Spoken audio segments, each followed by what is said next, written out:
A few months ago from the date of this video, Arcade1Up introduced the Pong Countercade. This two-player machine includes 2 spinners, an 8-inch screen, and 6 games that take advantage of the included spinners. However, there are times where the controls fail and do not work properly. Sometimes this is easily fixed, but other times the failure is to the point where you need a replacement part. In this case, the spinner is most likely to fail. When a spinner fails on the Arcade1Up 3/4 scale machines like the Atari Legacy, Arcade1Up support will usually send the customer a new control panel instead of just sending out the spinner. This makes replacement easier as all the customer has to do is change out the control panel. However, a person who was having issues with the spinner on the Pong Countercade was just sent the spinner and not the control panel with it already installed. In some cases this would not be an issue. Just get the control panel out, take the top of the spinner off, remove the spinner from the bottom of the control panel and put the new spinner in. However, removing the top of the new Arcade1Up spinners is a bit more difficult. So in this video, I'm going to show you how to get to the control panel where the spinner is, and then how to remove the top of the spinner, and then remove the rest of the spinner assembly from the control panel. Then I will reassemble everything back together. So the tools you're going to need for this replacement, of course you're going to need your Pong Countercade, and then you're going to need the replacement spinner from Arcade1Up. Then you're also going to need a Phillips head screwdriver to remove the machine screws. You're going to need a precision Phillips head screwdriver or a small little Phillips head screwdriver to remove the screws on the PCB that's on the spinner itself. And then you're going to need 2 pairs of pliers or needle nose pliers, one to hold the rod that's on the spinner, and then another one to unscrew the screw that's on top of the spinner top. So looking on the top of the Pong Countercade, the first thing we need to do is remove the 4 machine screws that are on the top. This holds the top panel in place. So take your Phillips head screwdriver and remove all 4 of those screws. Okay, so once we remove the final machine screw, you can take the acrylic off the top and set that aside. Now my monitor is not taped down, but yours will be, just so an FYI, that's why you don't see tape on mine. So carefully lift the top and you're going to see 3 cables connected. There's the audio cable, the ribbon cable, and the power connector. So unplug the power, unplug the audio cable. Make sure you do that carefully as it may be glued down. If you pull on it too tightly and it's glued down, you'll rip out the cables. Then unplug the ribbon cable by pinching the 2 sides and pulling out. With that off, now we can access whatever spinner that you're going to replace. So on both sides there are 4 machine screws on each side that hold the panel in place. So we're just going to start on the left side and remove the first 2 machine screws with our Phillips head screwdriver. So on the other side there's 2 screws as well, but we're only going to remove the top screw. We don't have to remove the bottom screw. So taking your Phillips head screwdriver, once we remove that screw, now we can pull out this control panel. So just kind of pull the side a little bit and you should be able to pull it out and slide it out. Okay, so as we flip this over, we're going to pull out the cable for the spinner. So just pull that out and set that aside. You don't have to worry about unplugging the 2 buttons. If you want to, you can unplug them.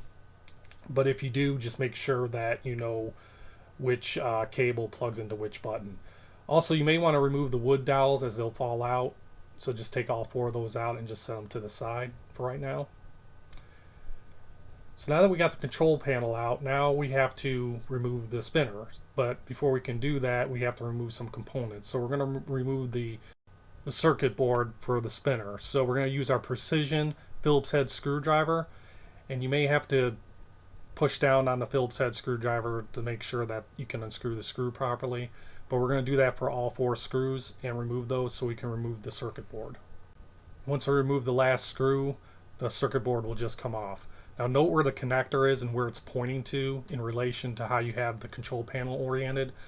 You'll have to, when you put this back together, you'll have to point the same way so the spinner works properly. So once you set that aside and confirm the orientation, this flywheel will just pull out and you can set that aside for now. So now we're going to flip this over. Now the top here, this is a metal casing that surrounds the top. So just take your fingers and pull on it real hard and that will pull off as well. And then go ahead and set that aside. Now you notice the top of the spinner is still on there and it's held by this nut here. Now we can't just take a pair of pliers and just try to unscrew that nut because the shaft's just going to keep spinning and spinning. So we need 2 pairs of pliers or needle nose pliers. So the first pair, we're going to flip it over and we're going to take the needle nose pliers and hold that rod in place. Now what this will do is we're going to keep holding that and squeeze firmly, and then we're going to position our hand to where we can hold that in place so that we can get the top nut unscrewed with the other pair of needle nose pliers. So what I figured out to do is to hold the pliers in place on the bottom, keep a good hard grip on it, and then use my thumb to hold the control panel in place so it doesn't slip out. Then you take your other needle nose pliers, and with that secure, you can unscrew that nut. Now it's a little tight, so you're going to have to really put some muscle into it to unscrew it, but once you do, just unscrew that nut, set it aside. Now you can remove the other pair of pliers for now, and now that top spinner top will slide right off. Now flip the control panel over, and there are 4 screws holding the rest of the spinner onto the control panel. So get your Phillips head screwdriver and remove those 4 screws. Now remove the last screw, and once you remove it, the rest of the spinner assembly will come out, and you have successfully removed the spinner from the control panel. Now if you have a replacement spinner, you'll have to disassemble it the same way we just did here, except it won't be connected to the control panel, of course. But once you have it disassembled, putting it back in is simple. We're just going to do the reverse. So we're going to put our spinner on the control panel and put in the 4 screws to secure the bottom of the spinner to the control panel. Okay, so once we get the final screw in, the bottom of the spinner is securely in place on the control panel.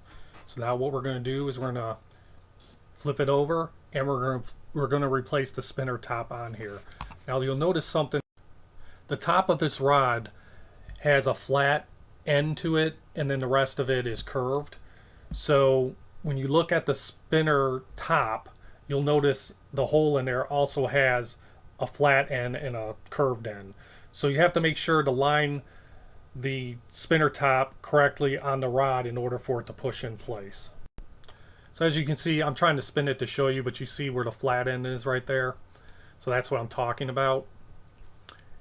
And we just need to, when we get the spinner top, when I show you the hole in there, hopefully you can see it, you'll notice that there's a flat end on there as well.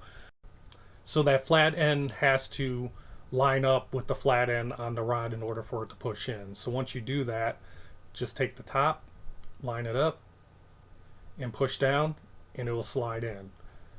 Now with that in there, we need to, as you can see, I pulled it out again and put it back in. So now what we need to do is replace the nut on the top of this. So we're going to get our nut, and before we do that, we're going to secure the rod with our needle nose pliers again. So we just need to take 1 pair of them, grasp onto that rod, and hold it in place. And like I said, just hold it with your hand and then hold the control panel with the top of your thumb to keep it secure. Then start to screw on the nut here. You can start to screw it as tight as you can, and then get the needle nose pliers and then start tightening it. Now you can use your fingers again to tighten it as much as you can, and then use the needle nose pliers to tighten it even more. So once you think you have it tightened enough, go ahead and remove the pliers and just move the spinner up and down to see if it's tight enough. If you see some movement, if it's still a little loose, moving up and down, just use your pliers again to secure the rod, and then go ahead and tighten it a little bit more. Just get tight enough to where you think it's tight enough to where, you know, the spinner's not moving a whole lot up and down. And once you do that, then we can move on to the next step. Okay, so I think I got it tightened enough. Just make sure you don't try to over tighten it, or else you may break it, but get it tight enough so that that thing's not moving up and down. So once you got to a place where you want to, we can set aside the needle nose pliers or the pliers, and then we're ready to put the flywheel back on the bottom. So flip it back around, and the flywheel should just pop in. And now we're going to replace the circuit board. Remember your orientation, and remember that the connector should face, in this case, the orientation I had, the connector was facing the buttons. So make sure you remember how the orientation was, or the spinner may not may spin in the wrong direction. So once you get it in the right orientation, just get your precision screwdriver and replace those screws in all 4 locations. Alright, so once we get the last screw securely in place, we'll go ahead and plug the connector back into the spinner. So just take your connector, it'll only plug in one way. So just get it situated and go ahead and plug that back in. Now with that plugged back in, we're going to put the control panel back in to the countercade. So we're going to get our 4 wood dowels. We're going to put those back on the sides here. We're going to flip the control panel around to make sure it's in the right location. But put the wood dowels back in. And then once you've got the wood dowels back in, we're going to slide that back into the cabinet. So you'll have to, I'll put it in here on the left side and then pull on the right side a little bit and make sure that it snaps in place. Now there's a bottom panel too on the right side there. We took out both the screws. The wood dowel that holds that bottom black panel in place may have slipped out, so you may have to make sure that dowel lines up on the right as well. But once you get everything lined up and everything secure, we'll go ahead and replace the 3 machine screws, the 1 screw that's on the left and the 2 that are on the right.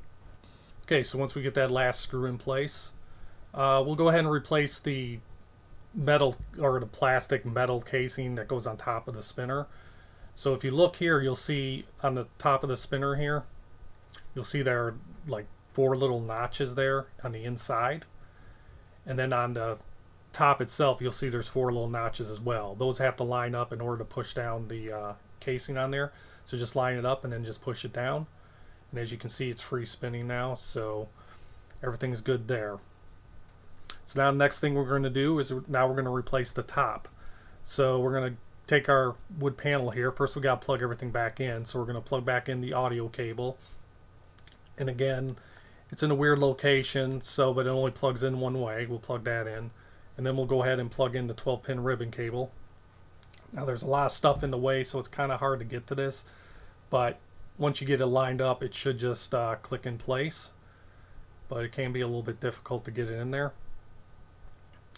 But once you do, again, it should just click in place just like that. Press it in, and then finally plug in the power to the PCB.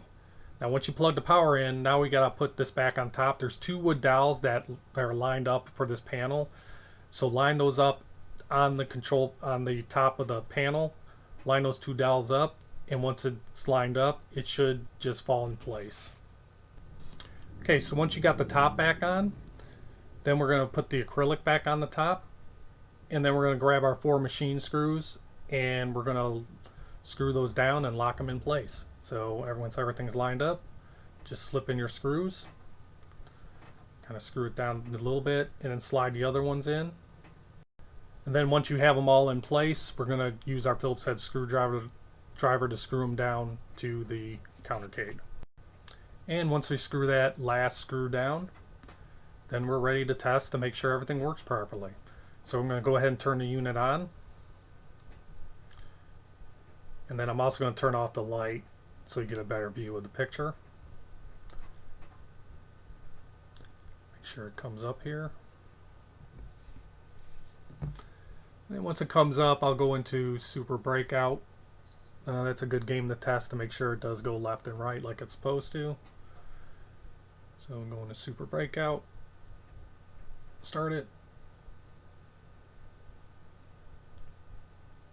And it's working. So that's it. You just replaced your spinner.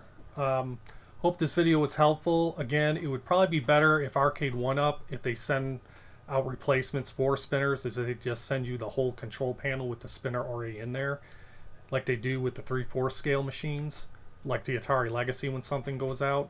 But in case they just send you the spinner, hope this video helps in replacing that spinner in your Pong Countercade. So that's it for this video. Thanks for watching, and see you at the next video.